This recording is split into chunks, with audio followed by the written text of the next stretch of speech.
come. Had I invited you, there wouldn't be 50 people in this building tonight. But Baptists always do contrary to the man of God. And I knew if I told you to stay home, you'd come. Tonight you're sitting in the biggest crowd in the history of this local church. The building's filled, the choir's filled, the vestibule is filled, the hallways are filled, and I'm honored you're here. It's going to be a little bit inconvenient maybe to be still. The last thing I need is a lot of people running in and out. If your child acts up, there is a nursery in the back. If you have to take it out, please stay in the back. Don't come back in the service and interrupt the meeting tonight. Please be a little more courteous than that, and I would be grateful. I've been announcing all week I want to deal with a subject I don't like. I wished I'd have never dealt with it in the first time ever in my life. I just wish this situation would go away and none of us would ever have to deal with the reality of this subject again. But yet the necessity is laid upon my generation. We are living in the last days, if you know anything about the Bible. And in the last days, there's going to be unusual things happening in the world and in the spiritual world as well. In Ephesians chapter number 2 and verse number 1, and you hath he quickened who were dead in trespasses and sins, wherein in time past you walked according to the course of this world. Before you were saved, you walk according to the world. Isn't that what the Bible teaches? This is before you were quickened, by the way. When you get quickened, you walk a different direction. That's called repentance. You go a different way. But before you were saved, you walked according to the prince of the power of the air. Anybody know who that is? That's right. The spirit that now worketh in the children of disobedience. Notice that disobedience is a sign of somebody that is still dead in their trespasses and sin. Rebellion is not the characteristic of somebody that's been born again. Disobedience is a spirit. Isn't that what your Bible says? The spirit of disobedience.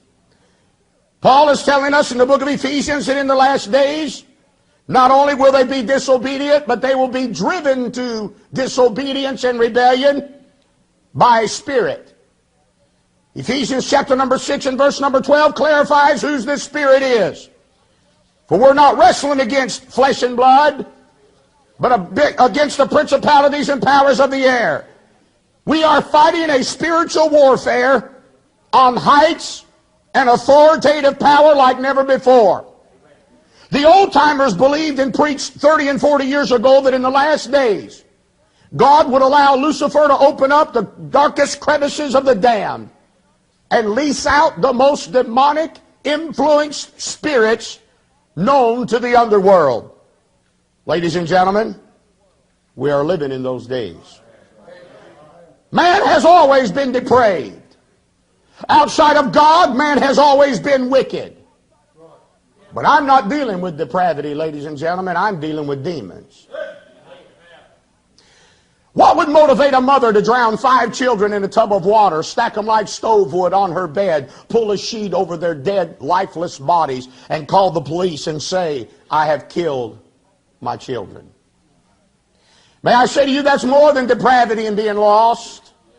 That's being driven by the spirits of the damned. I wish my testimony was that I could tell you that I've never had to deal with these circumstances. I'm glad my wife is here to verify everything that I'm about to say, because to be honest with you, I understand that some of this is probably hard for you to even comprehend, much less believe. But you young preachers, you better get used to it, because you're going to be dealing with this from now on till Jesus comes. I was taught in college to stay away from demonology. Leave the spirit world alone. Because in their day, they were not turned loose as they are in the day that I'm living in. With the caliber of people that I reach and the ministry that God has given me, I have had to deal with this numerous times, and many illustrations I would not even deal with in a mixed congregation. Yes, I must confess to you in your presence and in the presence of God that I have witnessed the real presence of the foul spirits of the damned manifested in different ways. I want to stay biblical as well as illustrate what I have witnessed, my wife and I, through the ministry in 26 years of preaching the gospel. Where are these demons coming from? What is their motive? What are they going to get out of indwelling people anyway? I remember years ago, Dr. Sammy Allen said when he was a boy, dogs especially, used to have what you call fits. You old timers remember that? They'd foam, go crazy, spin around, run off, and you'd never see them again. It's been years since you've seen dogs have fits, because demons don't have to go on animals anymore. There's too many people available. So tonight I want to share with you quickly some illustrations that I have dealt with concerning the spirit world, and I'm preaching on the subject of generation. A whole generation possessed with demons. I've only preached this message one time, and before I go any farther, I want to play to you what was on a preacher's answering machine after I got done preaching that night. I need you to keep your seat. I warned you not to come. If you don't like the spirit world and you don't like the reality of the truth, you can leave at any time. This was on the preacher's answering machine after I preached this message the last time. I sent it off to my recorder, my producer. He filtered it and vindicated that it was not real and it is not accurate. But this is what was on the answer machine. I want you to listen to what I'm dealing with.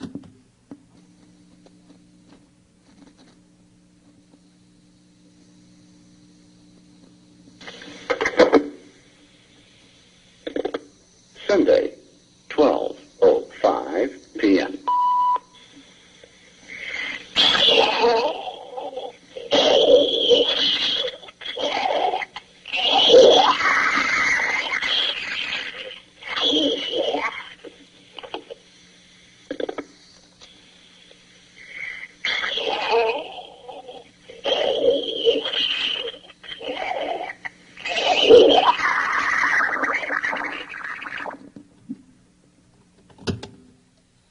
Was on the pastor's answering machine the night after I preached this message.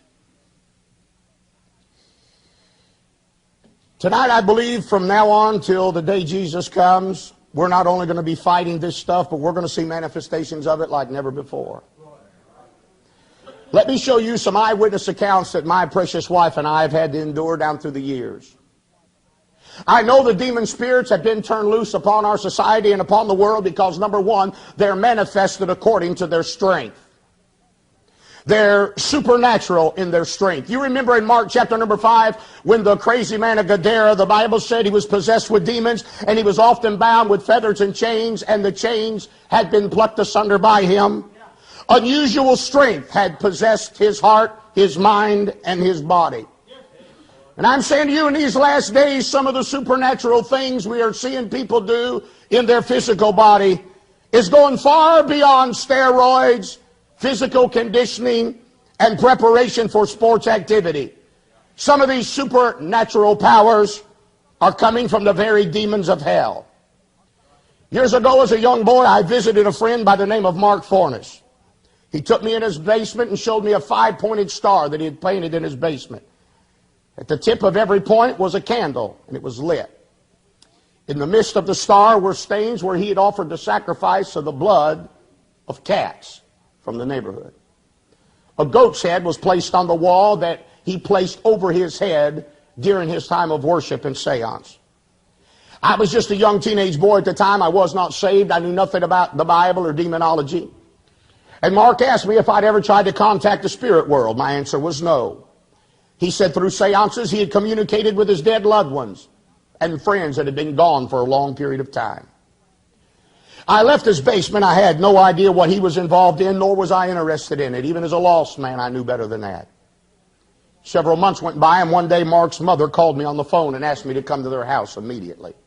I'm talking about supernatural strength. When I got to the house, she said, Phil, all this stuff that's been going on in the basement, the Ouija boards, the Egyptian stones, all the stars and everything that's been, I really didn't know what it's all about, but I understand it now. And she said, Mark's in his room, and I'm telling you, before you open the door, you're not going to believe what you're going to see on the other side of this door.